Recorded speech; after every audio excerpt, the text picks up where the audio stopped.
21वीं सदी की शुरुआत से ही टेक्नोलॉजी ने एक जबरदस्त रफ्तार से तरक्की की है। आज हम जिस दुनिया में जी रहे हैं वह कुछ दशकों पहले तक सिर्फ एक कल्पना हुआ करती थी। अगर हम बीते कुछ सालों में हुई प्रगति पर नजर डालें तो यह सोचना वाकई रोमांचक है कि अगले 30 सालों में हमारी जिंदगी कैसी दिखेगी। इस उत्सुकता को शांत करने के लिए मैंने 2050 में जीवन कैसा होगा इस पर थोड़ा रिसर्च किया और कुछ ऐसी टेक्नोलॉजी के बारे में जाना जो आपको हैरान कर देगी। आइए मैं आपको भी इसके बारे में बताता हूँ। Nano technology. पिछले कुछ वर्षों में वैज्ञानिकों ने नैनो टेक्नोलॉजी के क्षेत्र में बड़ी प्रगति की है और इसके कई नए उपयोग खोजे हैं। नैनो टेक्नोलॉजी में वो क्षमता है कि यह हमारे जीवन को पूरी तरह बदल सकती है। इस क्षेत्र के एक्सपर्ट्स का मानना है कि भविष्य में नैनोबॉट्स को हमारे दिमाग में लगाया जा सकता है, जिससे हम वर्चुअल वर्ल्ड से और भी तेजी और आसानी से जुड़ सकेंगे। ब्रेन कंप्यूटर इंटरफेस टेक्नोलॉजी के उपयोग से हमारा दिमाग और कंप्यूटर एक हो जाएंगे, जिससे इंसान बेहद शक्तिशाली बन जाएंगे, जिनके पास असीमित जानकारी और हर तरह की समस्याओं के समाधान होंगे जो शायद इंसान अकेले हल नहीं कर सकता। अगर नैनो टेक्नोलॉजी इस स्तर तक पहुंच जाती है तो शायद हमें फोन और कैलकुलेटर जैसे गैजेट्स की जरूरत ही नहीं पड़ेगी, क्योंकि हम इन्हें सीधे अपने दिमाग में ही उपयोग कर सकेंगे।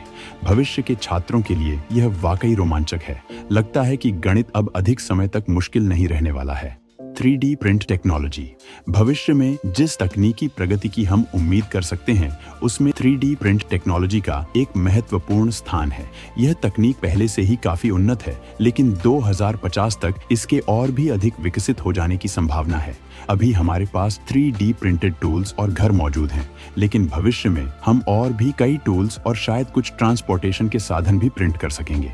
अगर बड़े पैमाने पर मशीनों का निर्माण होता है तो यह तकनीक उन सभी के लिए अधिक सुलभ हो जाएगी जो 3D प्रिंटर का उपयोग करना चाहते हैं, जिससे प्रिंट की जा सकने वाली वस्तुओं की संभावनाएं असीमित हो जाएंगी। अगर open source 3D printable files का मौजूदा ट्रेंड जारी रहता है तो वह दिन दूर नहीं जब हर कोई बड़े बड़े आइटम्स जैसे फर्नीचर और यहाँ तक कि हथियार भी प्रिंट करने में सक्षम होगा। वैसे मेरे पास एक आइडिया है, क्यों ना एक सस्ता 3D प्रिंटर विकसित किया जाए जो भोजन प्रिंट कर सके। यह तकनीक विश्व में भूख को समाप्त करने में मददगार साबित हो सकती है, भले ही ग्लोबल वार्मिंग जैसी चुनौतियां सामने हों। मेडिकल। अब हम मोबाइल फोन्स के अंत से मृत्यु के अंत की ओर बढ़ते हैं, यानी हो सकता है कि 2050 तक किसी व्यक्ति की मृत्यु होना सिर्फ अतीत की बात बन जाए। BCI टेक्नोलॉजी के माध्यम से मस्तिष्क को कंप्यूटर से जोड़ा जाएगा, जिससे हमारे मस्तिष्क में संग्रहित जानकारी को कंप्यूटर फाइल्स की तरह हार्ड डिस्क में ट्रांसफर किया जा सकेगा। इसका मतलब यह है कि हमारी यादें, अनुभव और डेटा को फिर से प्राप्त किया जा सकेगा और इसे किसी दूसरे जीव या शायद एक एडवांस्ड ह्यूमनॉइड रोबोट में अपलोड किया जा सकेगा।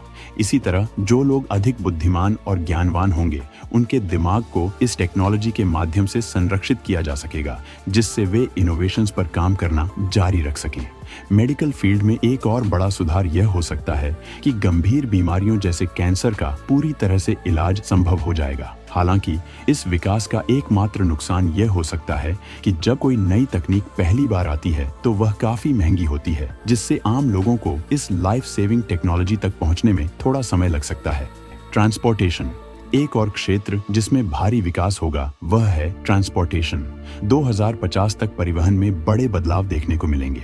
जिस तरह टेस्ला जैसी कंपनियां सेल्फ ड्राइविंग कार्स का परीक्षण कर रही हैं, उससे यह अनुमान लगाया जा सकता है कि 2050 तक पूरी तरह से सेल्फ ड्राइविंग कार्स की तकनीक विकसित हो जाएगी। ऐसे सेल्फ ड्राइविंग वाहनों के कुछ फायदों पर नजर डालें तो ट्रैफिक से संबंधित मौतों में काफी कमी आएगी, क्योंकि ये वाहन ट्रैफिक कंट्रोल सिस्टम के साथ तालमेल बिठाकर काम करेंगे। एक और बड़ा फायदा ये होगा कि सेल्फ ड्राइविंग व्हीकल्स के साथ जीवन शैली में बदलाव आएगा, जिसमें लोगों को गाड़ी चलाने की जरूरत नहीं होगी। इससे यात्री सफर के दौरान आराम कर सकेंगे या ज्यादा काम कर सकेंगे, जिससे यात्रा में बिताया गया समय अधिक उपयोगी हो जाएगा। एक और दिलचस्प विकास इलॉन मस्क का हाइपरलूप 1 प्रोजेक्ट है। इस प्रोजेक्ट में इलेक्ट्रोमैग्नेटिक लेविटेशन के जरिए पब्लिक ट्रांसपोर्टेशन को अंडरग्राउंड किया जाएगा, जहां ट्रेन्स की स्पीड 310 किलोमीटर प्रति घंटा तक हो सकती है। यह ट्रेन लोगों को तेज, सस्ता और स्वच्छ परिवहन का विकल्प देगी। और अगर ज्यादातर लोग इस सिस्टम का उपयोग करेंगे तो ट्रैफिक से संबंधित घटनाएं भी काफी कम हो जाएंगी।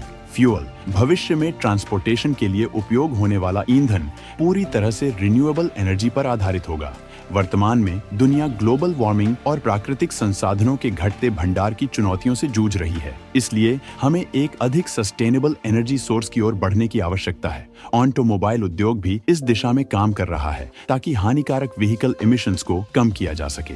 हमें एक ऐसे फ्यूल की तलाश करनी होगी जो कार्बन इमिशंस को पूरी तरह से समाप्त कर सके। इसके साथ ही ओशंस, विंड, सोलर और थर्मल एनर्जी पर भी गहन शोध किया जा रहा है। ब्लू रेज नाम की एक कंपनी एक ऐसे प्रोजेक्ट पर काम कर रही है जो फॉसिल फ्यूल्स के उपयोग को पूरी तरह से खत्म कर सकता है। उम्मीद है कि ब्लू रेज और उनके सहयोगी जल्द ही इस मिशन में सफल होंगे ताकि हम जिन पर्यावरणीय समस्याओं का सामना कर रहे हैं उनसे राहत पा सकें।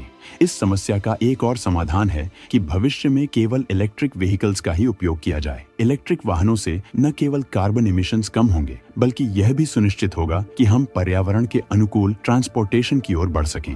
Space exploration.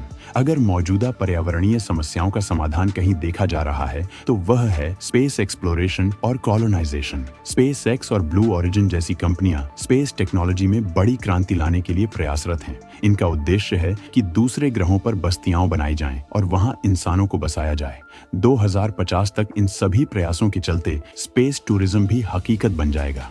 हालांकि यह सुविधा शुरुआत में सिर्फ उन्हीं लोगों के लिए उपलब्ध होगी जो इसे अफोर्ड कर सकते हैं। सोचिए, जैसे आज हम पैसे देकर बस या ट्रेन में घूमते हैं, भविष्य में हम अंतरिक्ष में भी यात्रा कर सकेंगे।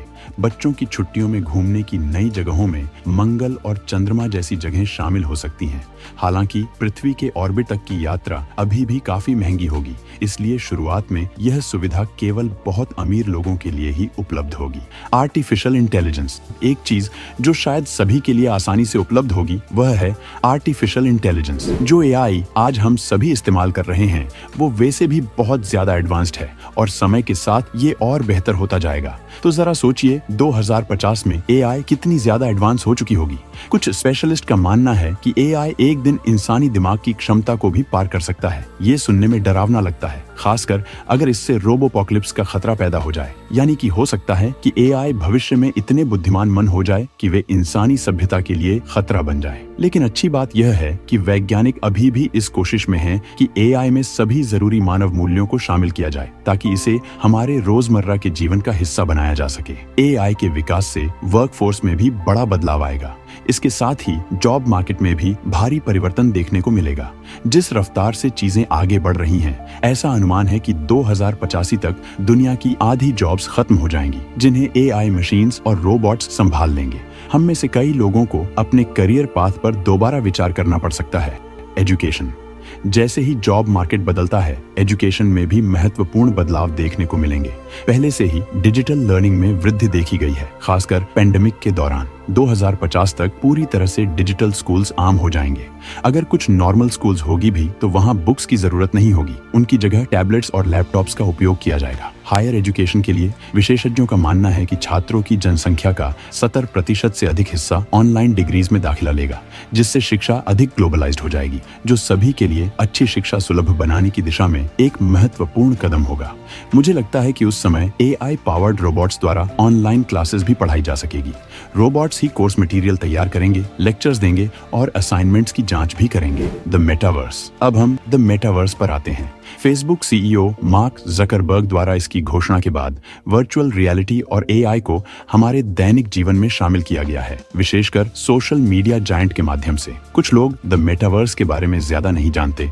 आइए मैं आपको इसके बारे में समझाता हूँ। द मेटावर्स एक virtual reality computer generated environment है, जिसमें आप एआई वाले सॉफ्टवेयर के माध्यम से दूसरे यूजर्स के साथ इंटरैक्ट कर सकते हैं। ये सिमुलेशन के जैसे होगा, जिसमें यूजर्स को रिप्रेजेंट करने वाले एवेटार्स होते हैं। जैसे जैसे मेटावर्स के फंक्शंस और विकसित होते जाएंगे, 2050 तक यह एक फुल वर्चुअल एक्सपीरियंस प्रदान करने में सक्षम होगा, जिसमें शॉपिंग से लेकर ट्रैवल तक शामिल होगा और आपको कहीं नहीं जाना होगा, सब आपके घर बैठे हो जाएगा। लोग अपनी वर्चुअल एक्सपीरियंस को दुनिया के साथ साझा करने का विकल्प चुन सकेंगे। कल्पना कीजिए कि आप अपने पसंदीदा हॉलिडे डेस्टिनेशन की यात्रा कर रहे हैं अपने परिवार के साथ। केवल आप शारीरिक रूप से वहां नहीं हैं, लेकिन आपकी आंखों के सामने वही जगह होगी और आप वहां के वातावरण को महसूस भी कर पाएंगे। यही द मेटावर्स प्रदान करेगा। इस बारे में मुझे ऐसा लगता है कि जितना हम ऑनलाइन एक दूसरे से जुड़ते जाते हैं, उतना ही हम शारीरिक रूप से एक दूसरे से दूर होते जाते हैं। मनी। अगली चीज है मनी यानी पैसा। हालांकि हम 2050 में भी पैसे का उपयोग करेंगे, लेकिन एक चीज जो पिछले कुछ वर्षों में कम होती जा रही है वह है कैश। हो सकता है कि कैश 2050 में उपयोगी न हो। एआई और डिसेंट्रलाइज्ड फाइनेंस के कारण सभी ट्रांजैक्शंस वर्चुअली की जाएंगी और फाइनेंशियल ट्रांजैक्शंस के नए मोड्स उभरेंगे। जैसे ही दुनिया धीरे धीरे इन तकनीकों को अपनाना शुरू करेगी, हमें शायद अपनी ग्रोसरी शॉपिंग भी खुद नहीं करनी पड़ेगी, जिससे ट्रेडिशनल पेपर और प्लास्टिक मनी और भी कम उपयोगी हो जाएगी। जैसे टेस्ला जो जरूरत के अनुसार अपने कार पार्ट्स का ऑर्डर करती है, वैसे ही हमारे ऑटोमेटेड पैंट्रीज और रेफ्रिजरेटर्स हमारी ग्रोसरीज ऑर्डर कर सकते हैं। यानी कि आपका फ्रिज खुद ही देख लेगा कि किस चीज की कमी है और उसे ऑर्डर कर देगा।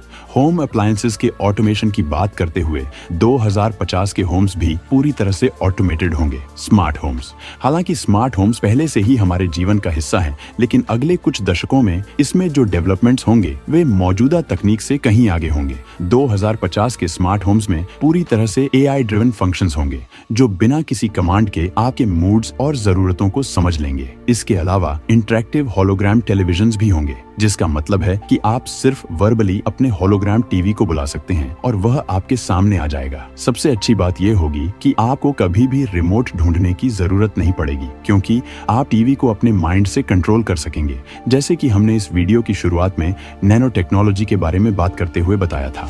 तो इस वीडियो में हमने देखा कि 2050 में हमारा भविष्य कैसा होगा। एक बात तो तय है कि जिस रफ्तार से टेक्नोलॉजी आगे बढ़ रही है, मुझे कोई शक नहीं है कि 2050 तक दुनिया बहुत बदल चुकी होगी। लेकिन इसके साथ ही 2050 तक हमारे सामने एक बहुत बड़ी समस्या आएगी।